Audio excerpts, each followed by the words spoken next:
All right, good morning, everyone, and welcome to the California Department of Public Health Childhood Lead Poisoning Prevention Branch Lead Week webinar series.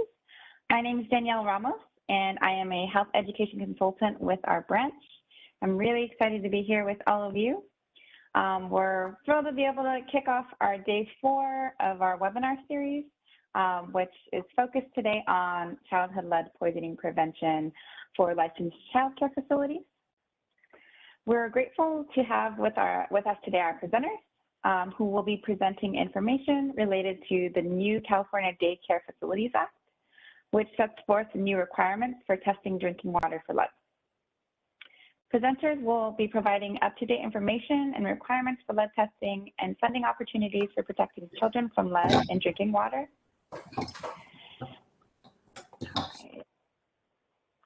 In just a few moments, I'll be introducing the presenters and we'll get started.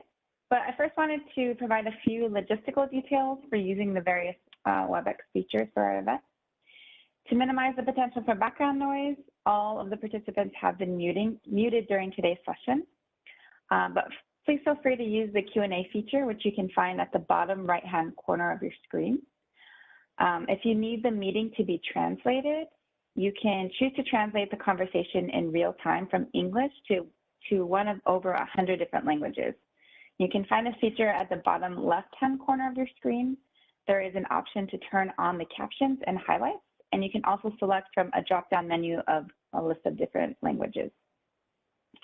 Please note that this meeting will be recorded, and you'll be able to access a copy of the recording as well as a slide deck on our website in mid-November. All right, we're thankful to have with us today our webinar presenters, Dina Chavez. Clara, you can go ahead and move on to the next slide, if you will, so we can give a quick overview of our presenters here. Thank you. Dina Chavez and Christina Rico, who are Child Care Policy Analysts from the California Department of Social Services. Bobby Rose, Public Health Nurse and Program Director with the California Child Care Health Program at the University of California, San Francisco. Lucy Chaidez, Child Care Training Coordinator with the Emergency Medical Services Authority. And Zoila Madrigal, Health and Safety Coordinator with the California Child Care Resource and Referral Network. Dina and Christina will be discussing the newly released directives related to the new California Daycare Facilities Act, including requirements for lead testing and available funding for testing and remediation. Bobby Rose and Lucy Chaidez will be discussing the preventive health training for child care providers following AB 2370. And finally, Zoila Madrigal will be sharing examples of how her organization helps to support this work at the local level, including how they help with licensing and how they help to distribute funding to qualified providers. Please feel free to ask any questions you might have during the presentation in the Q&A, and we'll be making some time in addition at the end of the presentation for further discussion. All right, so please join me in welcoming our presenters. I'm going to go ahead and hand it off to Dina and Christina for their presentation. Hello, and thank you for attending this presentation on lead testing in child care centers. This presentation will provide a general overview of the lead testing requirements, the testing process, and resources available for centers. I'm Christina Rico. And I am Dina Chavez. And we will be presenting today as representatives of the California Department of Social Services, also referred to as CDSS throughout this presentation. Next slide, please. The current law, known as Assembly Bill 2370, includes requirements for lead sampling at licensed child care centers. Detailed requirements for child care centers are described in the CDSS written directives, including specific requirements for testing. The written directives establish requirements until CDSS develops formal regulations. We recommend that you read the directives or regulations once available to best understand lead testing requirements. The next few slides will review basic information about AB 2370 and the CDSS directive that you will need to know for proper sampling and to better understand some of the corresponding requirements for child care centers. This program involves 2 agencies, CDSS and the California State Water Resources Control Board, Division of Drinking Water. The CDSS regulates child care centers while the Division of Drinking Water collects water quality data.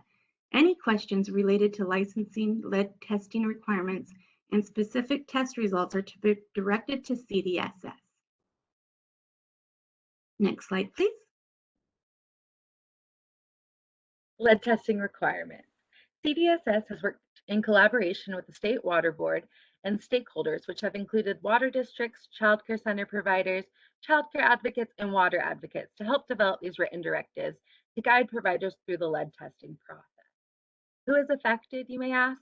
Well, all licensed child care centers that occupy buildings built before January 1st, 2010 must get their water tested.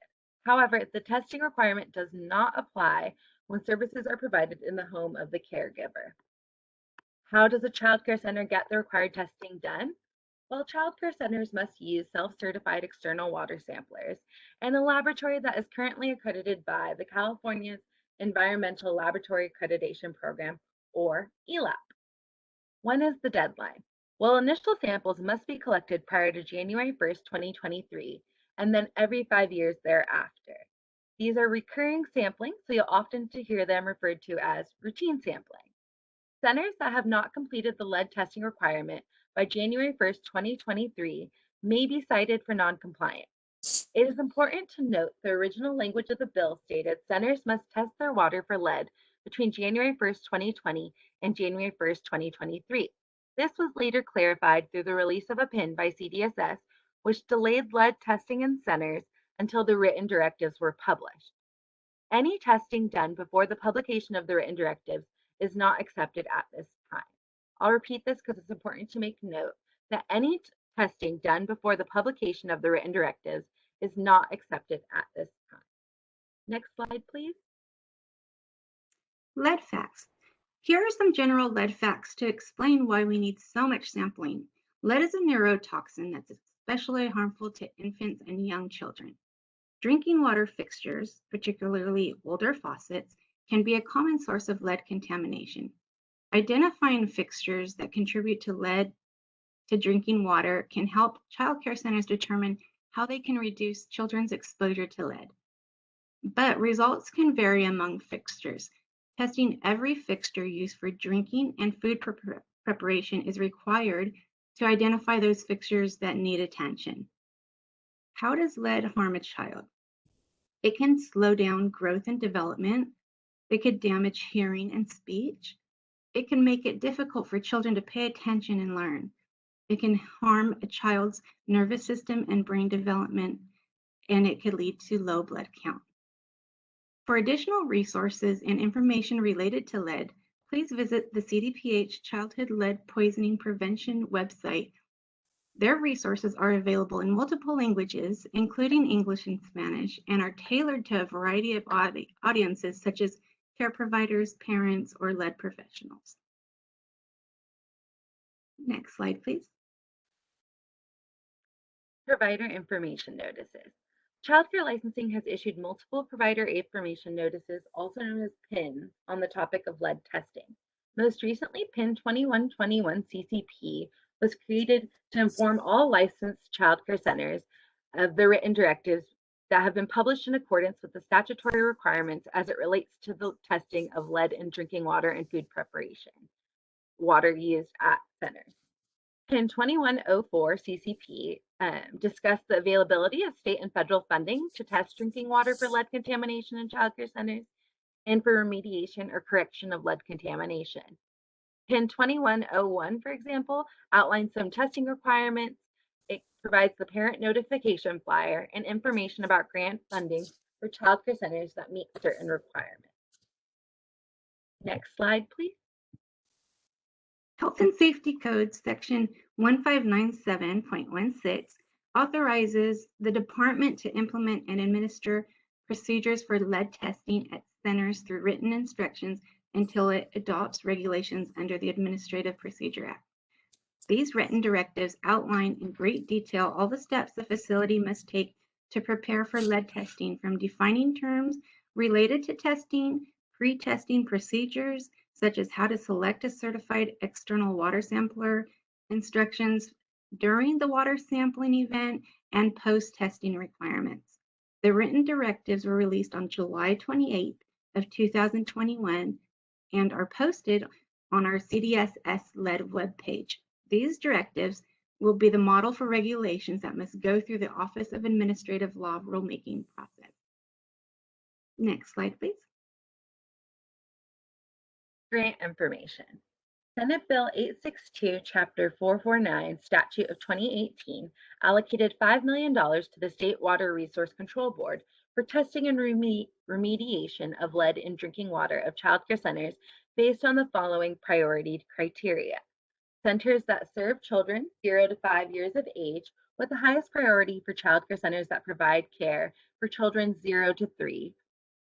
Centers that have 50% or more of their registered children who receive subsidized care, and centers that operate only one facility.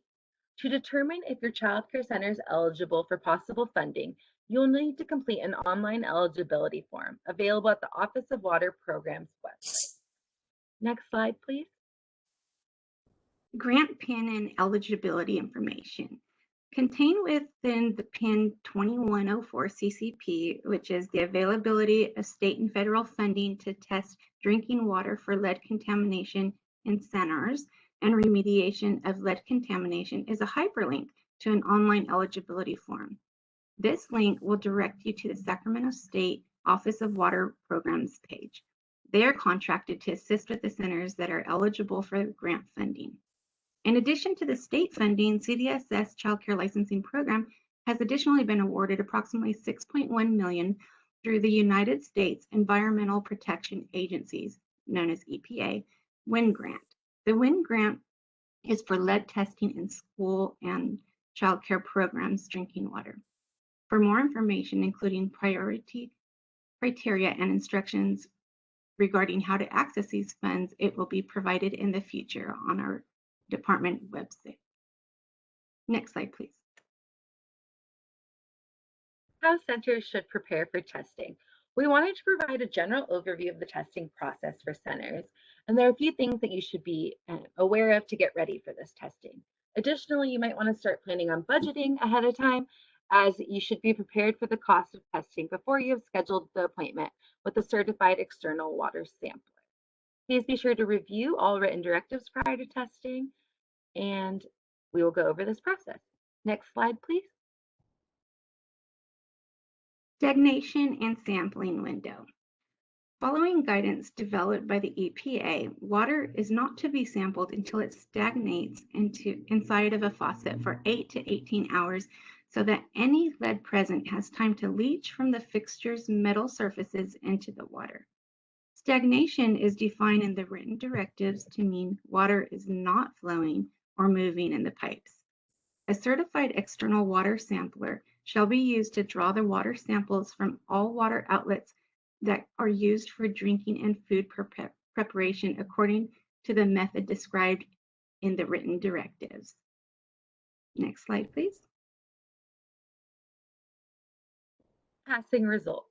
After samples are analyzed by the laboratory, fixtures with water samples that have a concentration at or below the 5 microgram per liter threshold pass the test. Those fixtures can continue to be used. Sampling results must be posted even when the results are at or below the 5 micrograms per liter, pursuant to subsection B of section 1596.8535 of the Health and Safety Code. All fixtures used for drinking water or food preparation must be retested every 5 years thereafter. Upon receiving test results from the ELAP lab, CDSS shall notify the Child Care Center licensee and provide them with the testing results. If all the ELAP lab results indicate that the levels of lead are at or below the action level, no further immediate action shall be required of the licensee. Next slide, please. Failing results. If a fixture produces water with a concentration of lead above the action level, the center is required to take the fixture out of service until the lead level is significantly reduced or remediated. The most common remediation will likely be fixture replacement. The replaced fixture must be tested again. Please note that samplers might not follow up with centers regarding sampling results or exceedances unless the centers request that they do so. CDSS staff will receive the data electronically and follow up with the centers regarding any required corrective actions. Next slide, please.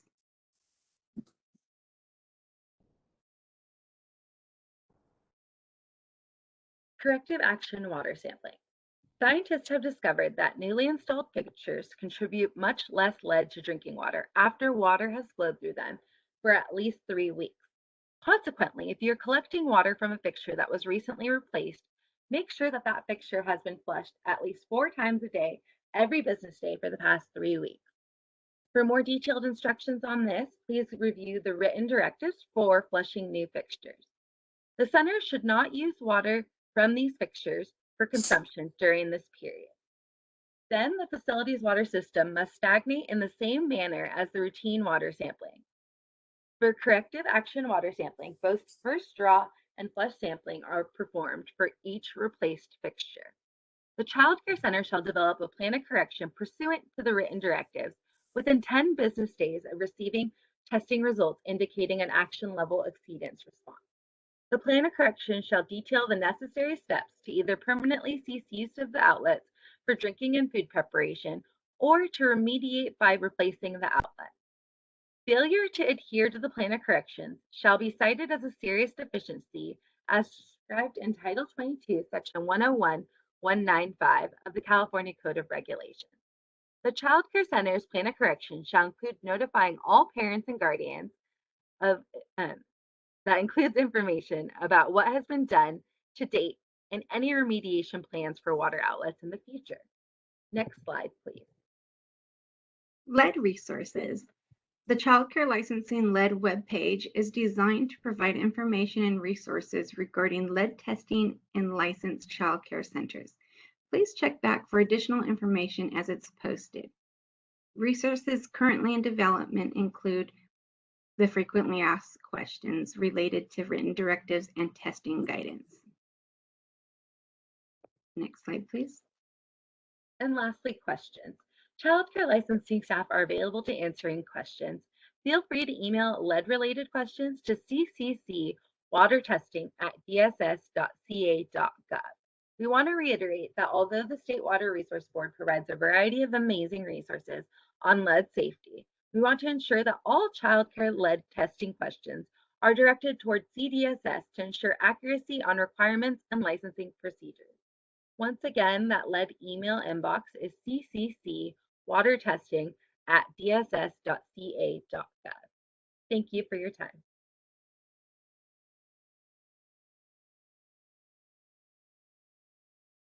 And next slide.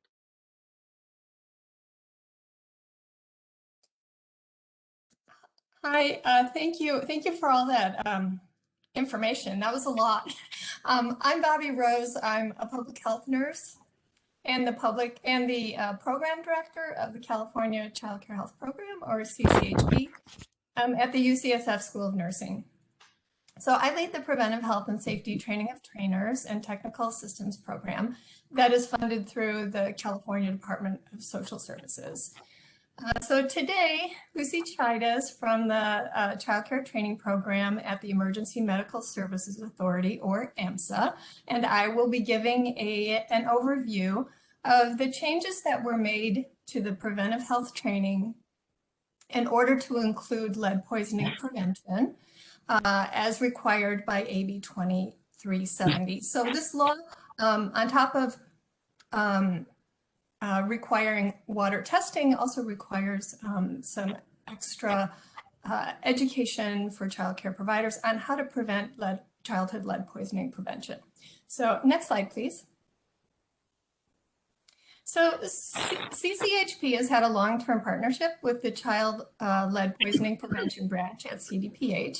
Over the years, we've been really grateful for the opportunity to combine our experience in health and safety in early care and education with CDPH's longtime commitment to reducing child lead poisoning. So the first lead poisoning prevention curriculum that we worked on together was produced in 1996 in hard copy only. And then it was updated in 2006 and translated into Spanish and then updated again in 2018. Next slide, please. So let's begin with a little background on the 8-hour preventive health and safety class. I took a little glance through the participants, and I see some of our trainers who teach this class are in the list of participants today. So hello to all of you out there. So the 8-hour class is required to become a licensed child care provider in California. It includes prevention of infectious diseases, injury prevention, and nutrition. The training curriculum content must be approved by EMSA, except for college courses. And the training curriculum must be updated every 2 years, which actually is quite frequent, and reapproved by EMSA. So the good news on that is that we will be able to include a lot of this information that seems new to you in the curriculum to help clarify and maybe simplify some of the messages that might seem very complicated at this point. So there's an additional 8 hours of first aid and pediatric CPR required. And so there's a total of 16 hours of health and safety training in order to become licensed. In 2014, you might remember that a law was passed to add 1 hour of nutrition education to the preventive health class. Before that, it was 7 hours, and now it's 8 hours. The preventive health class is a one-time requirement, so only the CPR and first aid course needs to be retaken every 2 years. However, occasionally, because of changes to the laws, child care providers may need to retake it if they apply for a new license. So now I'm going to turn it over to Lucy to talk about the changes to the training following AB 2370 becoming law. Take it away, Lucy. Thank you, Bobby. In 2018, the governor approved AB 2370 to decrease exposure to lead in the child care setting as a condition of licensure for child care licenses, including new applications and change of location licenses issued on or after July 1st, 2020. Preventive health and safety training must include instruction in the prevention of lead exposure as part of the preventive health practices course. Again, the preventive health training is for new child care licenses, including new applications and change of location. Change of capacity applications are not considered in new applications. Next slide, please. At least one person per licensed child care home or center must have 8 hours of preventive health and safety training. That now includes a lead poisoning prevention module. So that module is within the 8 hours already since July 1 of 2020. The lead poisoning topics must be consistent with the CDPH lead poisoning prevention curriculum. Next slide, please. The lead poisoning prevention training covers the following topics: why lead is a problem for children, how to tell if a child is poisoned by lead, what to do to help a child with lead poisoning, common sources of lead, how to protect children from lead exposure, how to reduce lead exposure in the child care setting, homes, and centers, how to go about getting water tested for lead. Next slide, please. To assist child care providers who took their 8-hour training in the months just before the law took place, excuse me, EMSA allowed a standalone lead poisoning prevention training so providers would not have to repeat the 8-hour preventive health course. The standalone courses are either 30 minutes or an hour long. Most of them are an hour long. The standalone lead poisoning prevention training is provided by EMSA-approved preventive health and safety practices training programs. The child care resource and referral agencies throughout California, working with UCSF Child Care Health Program, also provide the standalone lead poisoning prevention training for low or no cost. Next slide, please. During the COVID pandemic, the child care training can be provided statewide online in virtual formats that allow students to interact in a live forum with their instructor. Next slide, please. There are 41 EMSA approved programs that offer the lead module statewide within the 8-hour preventive health and safety practices training. There is also a network of preventive health trainers in the Child Care Resource and Referral R&R agencies throughout California, working with the UCSF California Child Care Health Program that provide the EMSA approved 8-hour training and the standalone lead poisoning prevention class for low or no cost. This program is funded by the Department of Social Services, formerly through the Department of Education, to ensure access and promote equity. And now I'll turn it over to Bobby, who will talk a bit about the preventive health training that is available through the UCSF Child Care Health Program. Next slide, please. Thank you, Lucy. So what you see on your screen now, this is the homepage for the CCHP website. If you haven't been there before, I invite you to come and check out all the resources that are there. We have dedicated resources just for preventive health trainers. Through the Training of Trainers and Technical Assistance Program, now in its 5th year, hard to believe, we've certified almost 200 people to teach the class. The pandemic hasn't made it easy, but we've made our way navigating in a virtual world, and a lot of people are still able to access the training. Sometimes even there's been even increased access to the training. Next slide, please.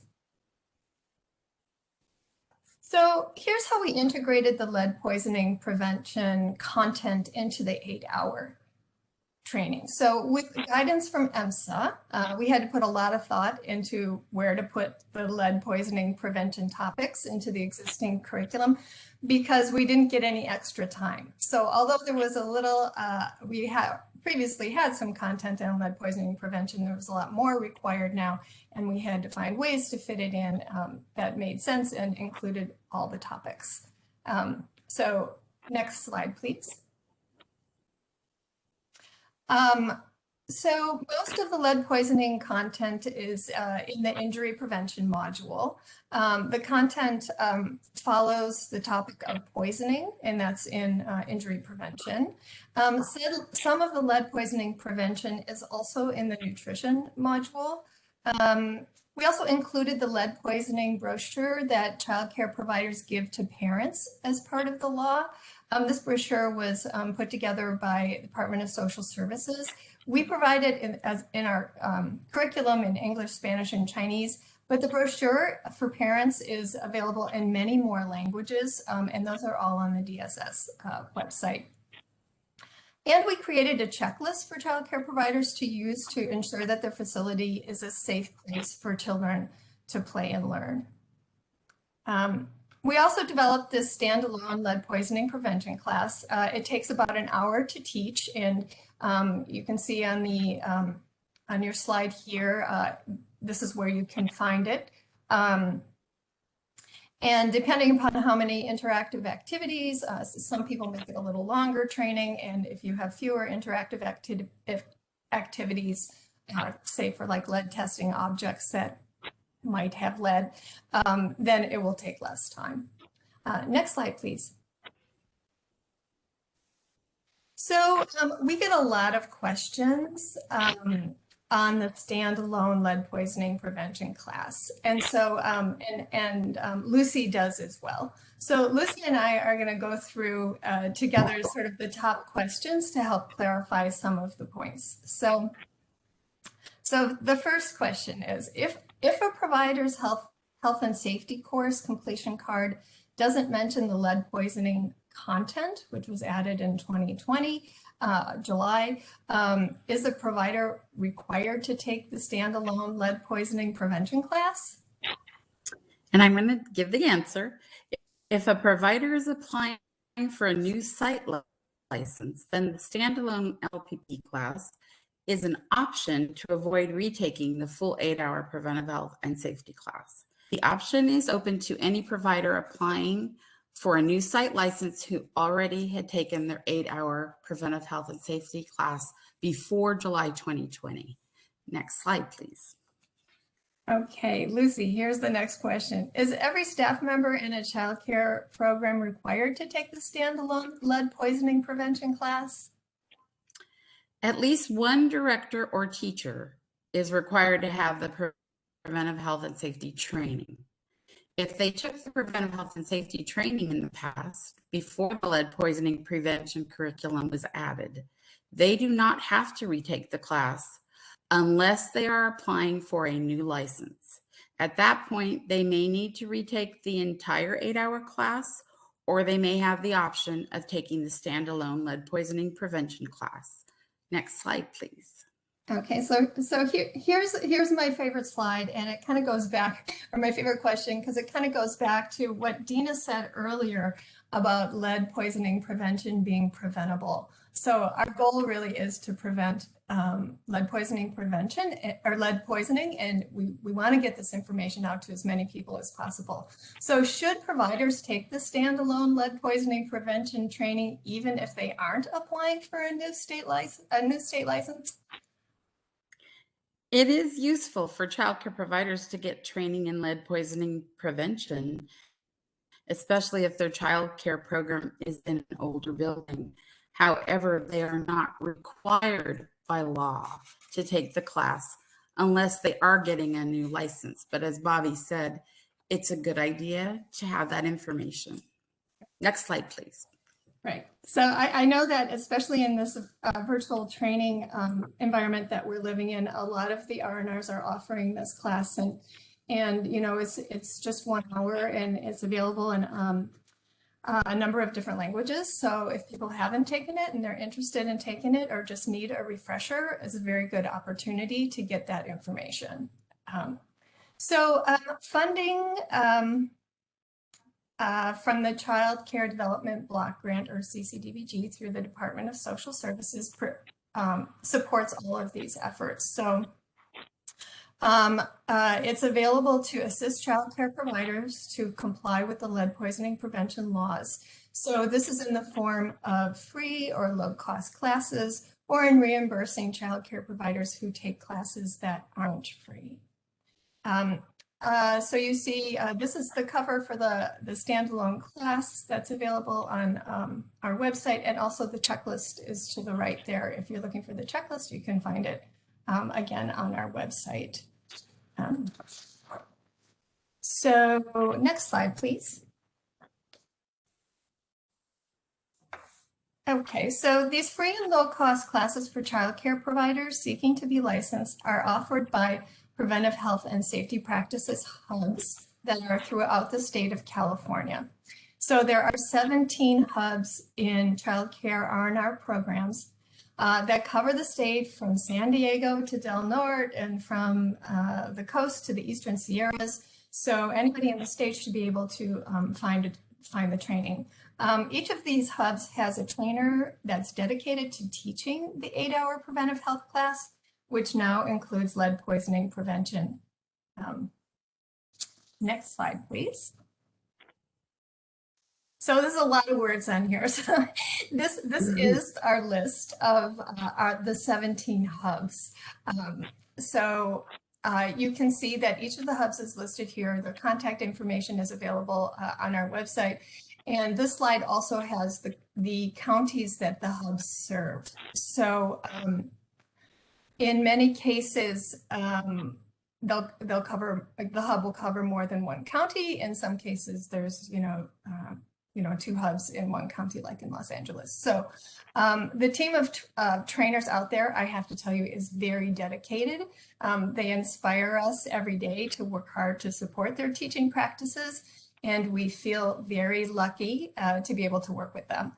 So now I'm going to turn it over to Soila Madrigal from the Child Care R&R Network, and she's going to tell you how these same hubs, these same 17 hubs, are also involved in testing water and are there as a support for the water testing program in child care centers.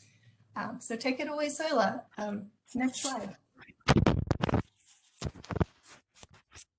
Good morning. Hi, my name is Soila Madrigal, and I am actually the Health and Safety Coordinator with the California Research and Referral Agency. This morning, I'm going to be presenting an overview of the work being done with the lead testing and the drinking water and childcare programs. And these are pretty much, this is more for centers, this is currently right now. So next slide, please. So let me start with a little bit of background information. Lead is a neurotoxin that's especially harmful to infants and young children. Drinking water fixtures, particularly older faucets, can be a common source of lead contamination, and I know everyone has touched upon this. In California, drinking water is usually free of lead when it arrives at your home or workplace. However, the pipes and fixtures in your building may contain small amounts of lead that can leach into the water. If clean water stagnates for hours inside those pipes and faucets, the lead concentration in the water might grow to unsafe levels. For this reason, a very specific water sampling testing protocol is needed to identify where the lead contamination may be occurring within the building. Next slide, please. So here the current law known as Assembly Bill 2370 amends and adds to Health and Safety Code. In this presentation, we're just going to focus on the lead prevention and exposure elements of the amended Health and Safety Code. So there are two components that impact both child care centers and family child care homes. The Preventive Health Care Practices course now includes prevention of lead exposure for licensees issued after July 1st, 2020. It also requires the centers and family child care providers to distribute to enrolling or re-enrolling children's parents or guardians written information on the risks and effects of lead exposure, blood lead testing recommendations and requirements, and options for obtaining blood lead testing. Next slide, please. So the third component of AB 2370 just pertains to child care centers built before January 1st, 2020. All licensed child care centers that occupy buildings built before January 1st, 2010 must get their water tested. This requirement does not apply to family child care providers. And I think I mentioned January 1st, 2020, and I meant to say January 1st, 2020. I mean, sorry, 2010. Part of this requirement is that centers notify parents and legal guardians of children enrolled in the child care center of the requirement to test the drinking water and the results of the test. So the new law requires that centers have their drinking water tested no later than January 1st, 2023, and every 5 years after the date of the initial test. It will be outlined in the California Department of Social Services written directives, including specific requirements for testing. And as you know, they've been released and it's on their websites. Next slide, please. So these are just the partners. I wanted to share who the partners are within the lead grant.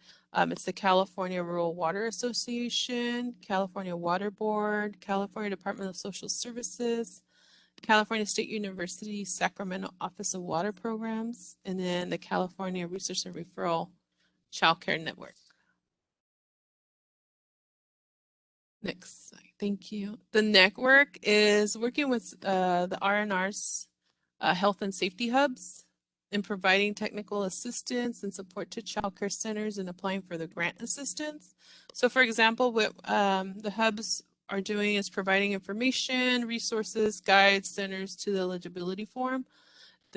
Most of it we do send back, to the CDSS on their website to make sure that everything's followed. We just want to make sure, like, if there are basic questions, making sure that if they haven't applied, the hubs will make a call to just let them know that this is available if they don't know. And so for those who have not applied, the hubs that are participating will be reaching out to the centers. And then we go to the roles of the OWP and grant team partners. So the California State University Sacramento Office of Water Programs, which is the OWP, is hosting the online eligibility form. I just want to clarify that this is a quick overview that I'm giving you today. We have held other webinars specifically for the hubs. They will be helping centers in the following areas communicate priority tiers to CCC, inform child care centers of grant assistance decision by January 15th of 2022.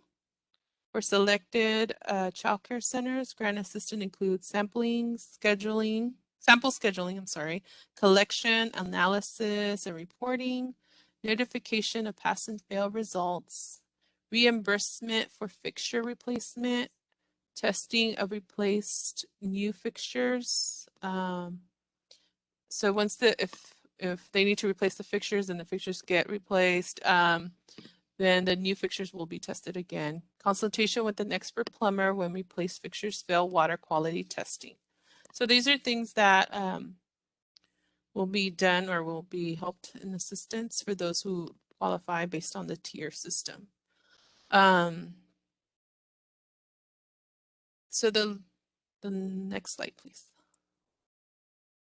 So the lead grant priority funding. Some may be curious as to how centers would be prioritized. Here's a snapshot. And like I said, this is just an overview. So this is how they would be prioritized into tiers. So the child care centers that do not meet these priorities will only receive assistance after we serve the following. So the child care center that serve any infants and toddlers, children 0 to 3 years, followed by child care centers that serve any children ages 4 to 5.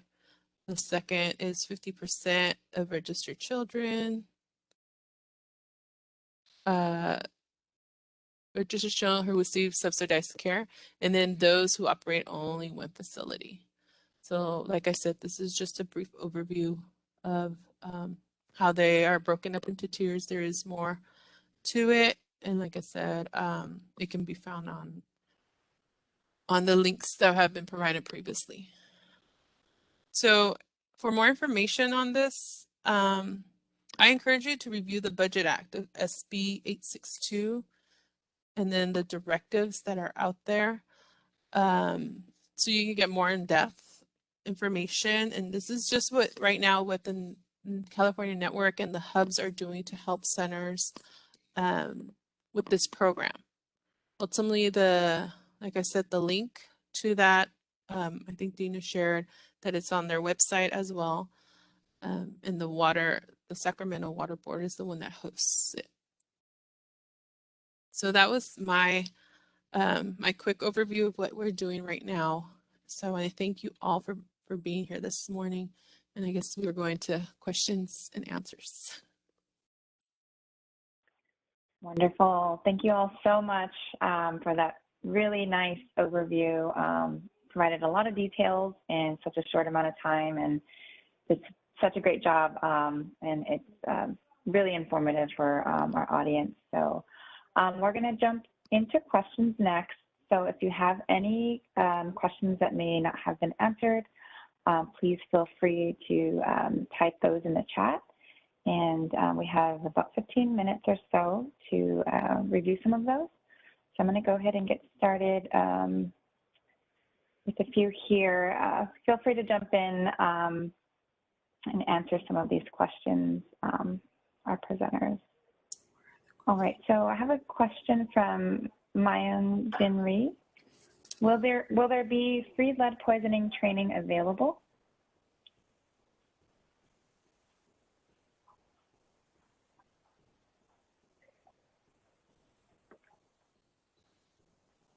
Bobby, do you want to take that? I'm sure.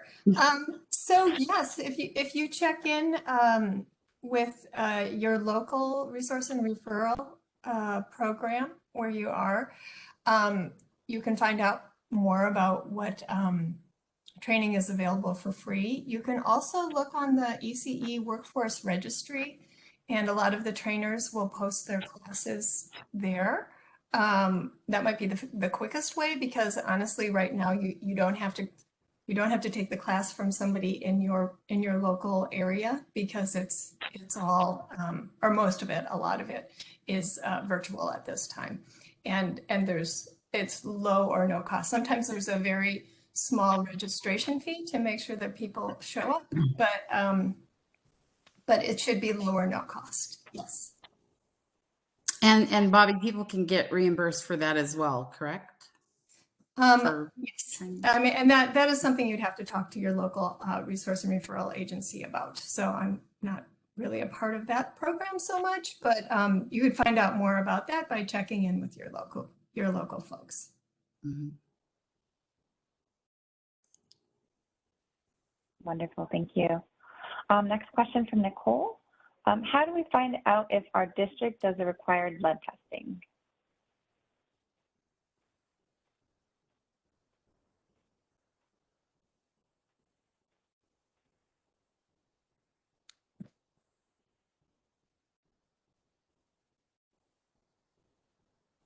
Hi, this is Dina. I can try to answer that.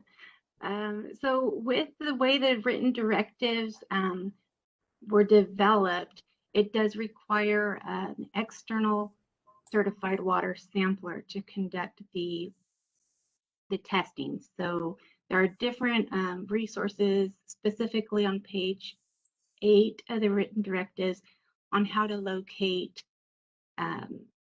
such a sampler.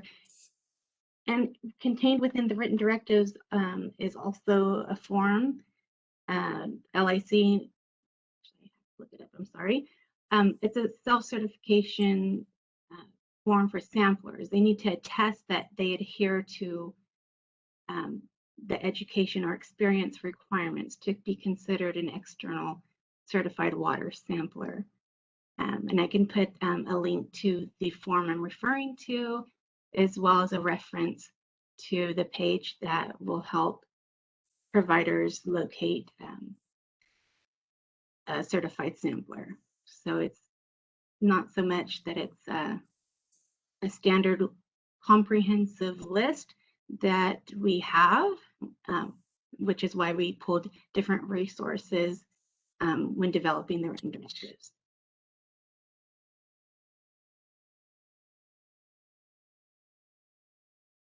Thank you so much. All right, so our next question is from Adam. Are there standalone courses on lead poisoning, or do we need to retake the whole 8-hour course? It might have been answered. So this is Lucy. Yeah. So if you've already taken the 8-hour course and you took it before lead poisoning was required, then you can take the standalone training now if you need to, the 1 hour. We're not sure how much longer the standalone training will be in effect, but as long as it is still offered, you may be able to take that and complete that requirement. Yeah, Thank you. I also noticed that, thank you, Lucy, that in the Q&A, there was a little shout out for Contra Costa County Cocoa Kids and First Five there. They are providing the standalone class, so that for free. So that's someplace that you could get it. Thanks for pointing that out, Bobby Rose. All right. All right, next question from Laura. If our school sites get tested and fail the test, what do we do if the schools do not want to change out the water fountains as they meet their standards?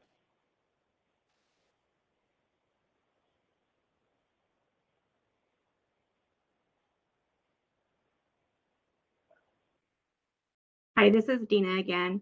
That will need to be worked out between the schools and the provider, because we can only guide you as to what steps you can take, but ultimately to be compliant with the requirements of providing safe drinking water, there's different options. So that will need to be worked out on a case-by-case basis with your school. Definitely cease using the faucet would be a requirement. So that might be a discussion to have different proposed options. So, but definitely feel free to use the general email box for in the future as problems might arise, as well as your licensing program analyst to act as a consultant on what your options would be.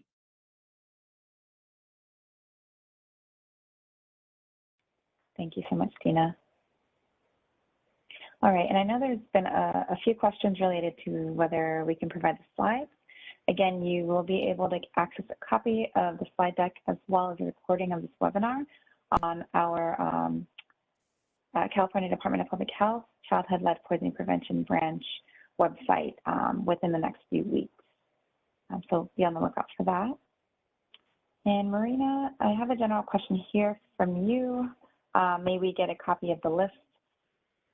I'm not quite sure which list you may be referring to, but if you want to retype your question, hopefully we can get to that at the end. All right. I have a question from Jamie. What's the cost for lead testing?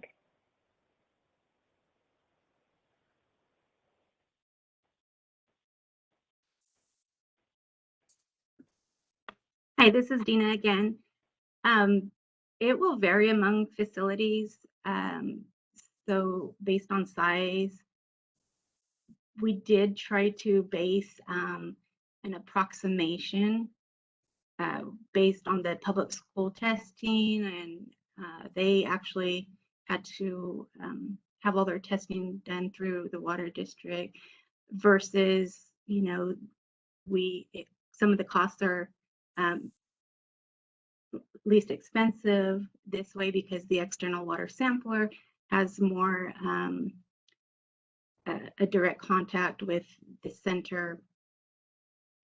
So based on, I mean, it could vary, but when we did our approximation based on facilities, it could be anywhere between, I want to say it was 200 and 2,000, and of course that's going to be based on the size of the facility.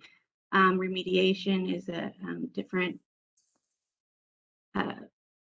that doesn't include remediation. So that's why we truly do encourage applying for the grant funding to see if you're eligible. So there's, you know, funding available, and some of it is just for the testing and some of it is for testing and remediation. And we're hoping that at least we can go through the different priority levels and try to reach our most vulnerable, which is infants. Thank you so much, Dina. All right, another question from Fernando.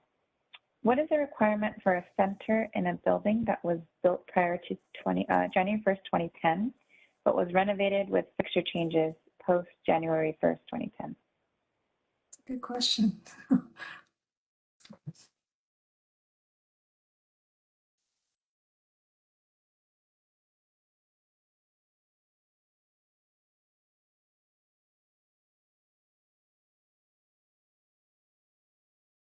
Danielle, I don't know if it's possible for some of the questions to be followed up after the presentation.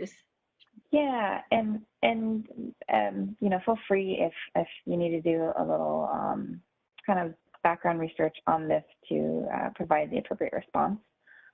Feel free to just, you know, go ahead and state that, and we'll make sure to copy these and get back to the participants after the presentation. All right. Clara, if you could just note some of the questions that we're going to need to follow up with, that would be wonderful. Thank you. All right, so question from Gina. I don't mind taking the standalone class, but it does not sound like it's required. And Bobby Rose said that's correct, not required by law unless you're applying for a new license. All right, and just going through the list here. Will you be providing approved testing organizations within our area? From Nancy. You could just provide a little clarity around where that is, Nancy, if we can get back to you.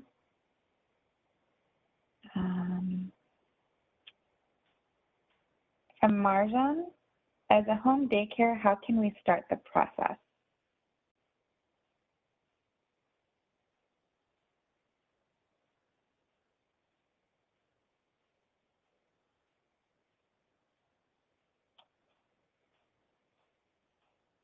Danielle, can you repeat the question? Yeah, I'm not sure if we have enough information from the question, but she is asking, as a home daycare, how can we start the process? Okay. And currently it's not required, but we usually defer to actually your web page. CDPH has some information for home testing. So just to reiterate, it's not, water testing is not required for homes, although there's resources on the California Department of Public Health website on if you would like to test, and they have different tips and helpful resources. Thank you so much. All right, a question from Cindy. Do you know if there are companies that will complete the entire testing sampling process for those sites with more than one child care location?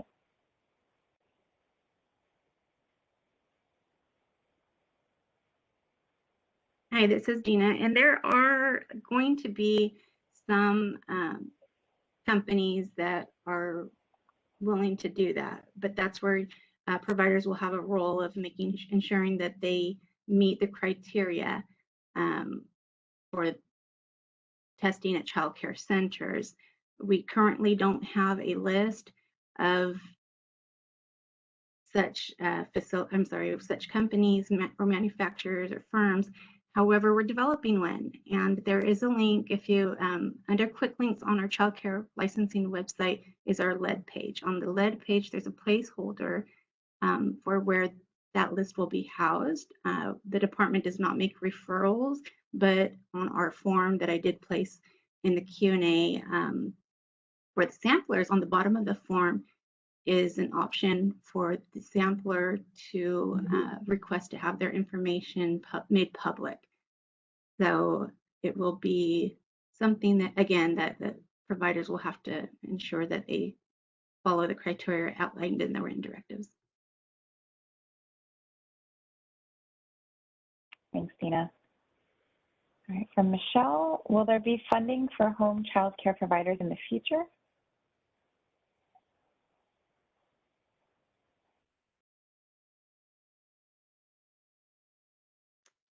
If there will be funding, we do like to communicate via provider information notices, also known as PINs.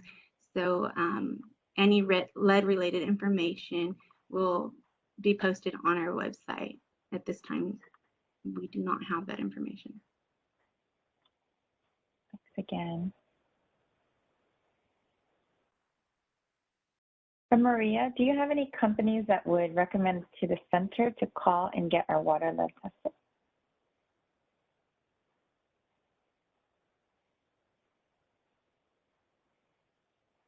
And similar question from Mayang, is there a list of lead poisoning testing vendors that we can contact? Regarding the companies, I think I've already answered that.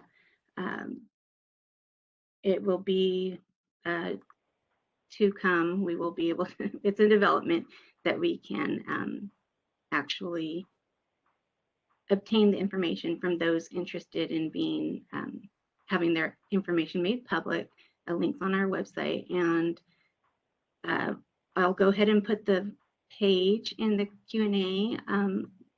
It's page 8 on how to locate that certified external certified samplers. So hopefully that helps. Thank you. All right, and from Angeles, if we use water filters, do we need to test that water?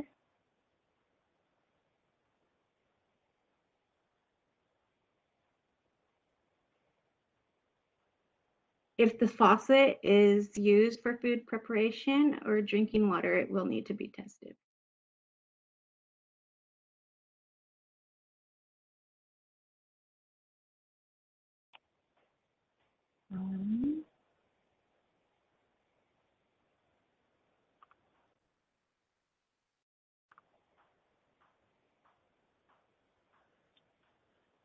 Do all fixtures such as bathrooms and art sinks need to be tested, or just those for use for consumption? I think you just mentioned that one.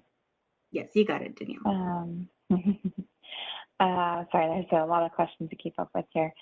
I'm just going to answer one or two, or ask one or two more questions. And for the questions that we're not able to get to, that we will be sure to follow up with you.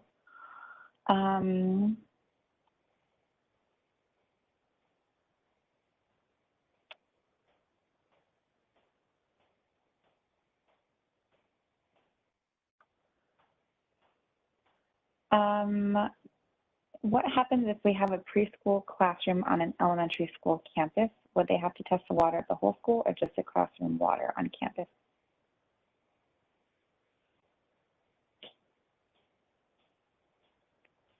They would have to test any faucets that are used for food preparation or water, drinking water, available to the preschool children in care. Okay, and just one more question. How long after testing do we need to make needed updates and repairs? So to explain a little bit regarding how results are received, that will be, I think I mentioned it in our presentation, that if you do want to receive the results directly from the sampler, you need to request to do so. Otherwise, the results will be provided from your LPA, licensing program analyst, directly to the center.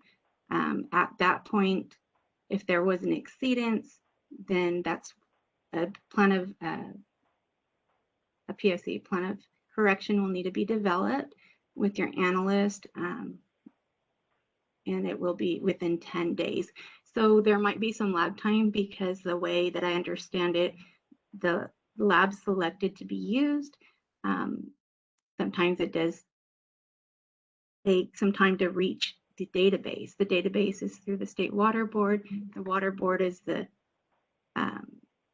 they will also communicate with the department, the results. So you'll definitely be notified by your LPA, and then again by your sampler if you request it.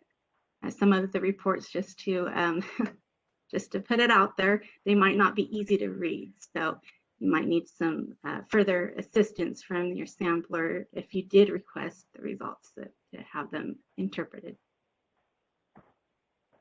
All right, thanks so much, Dina. Well, there are a few remaining questions. We will be sure to compile these and get your answers, and we'll follow up via email. We're also going to be following up via email to request your feedback on this particular webinar, and we hope that you can take some time to fill out a survey and let us know, your thoughts and how we can improve future Lead Week webinars and any other topics you might have for future Lead Week sessions. So thanks again so much to all of our presenters for being here and providing such insightful and informative just information here. We're really excited. We had such a wonderful Lead Week series so far. We have one more webinar session going on tomorrow, and it is specifically for environmental professionals. So if you know of anybody, feel free to send them the information. You can find that on our website under our Lead Week resources. Thanks again so much for being here, and I hope you enjoy the rest of your Thursday. Thanks again to our presenters, and have a wonderful rest of your day. Thank you.